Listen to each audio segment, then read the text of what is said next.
اگر مادری که در امریکا حضانت فرزند رو داره، فرزند رو به ایران بیاره، آیا پدر میتونه مانع از خروج باشه؟ قانون ایران چی میگه؟ حتی اگر دادگاه امریکا حضانت رو به مادر داده باشه، طبق قانون ایران پدر همچنان حق ولایت داره و میتونه فرزند رو ممنوع خروج بکنه.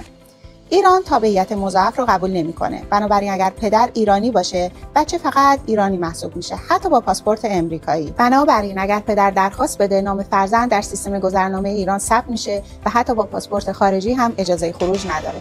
راه حل جلوگیری از این مشکل: قبل از سفر از سایت اداره گذرنامه ایران استعلام بگیرید یا از پدر اجازه خروج با ذکر به دفعات رو از دفاتر اسناد رسمی ایران یا دفتر حافظ منافع در واشنگتن دی سی بگیرید. در صورت ممنوع خروج شدن، از دادگاه خانواده درخواست رفع ممنوعیت کنید. اگر درگیر این مسئله هستید یا نیاز به راهنمایی حقوقی دارید، حتما با یک وکیل متخصص مشورت کنید. اگر درباره این موضوع شنیده بودید یا سوالی در این مورد دارید، برای من کامنت بذارید.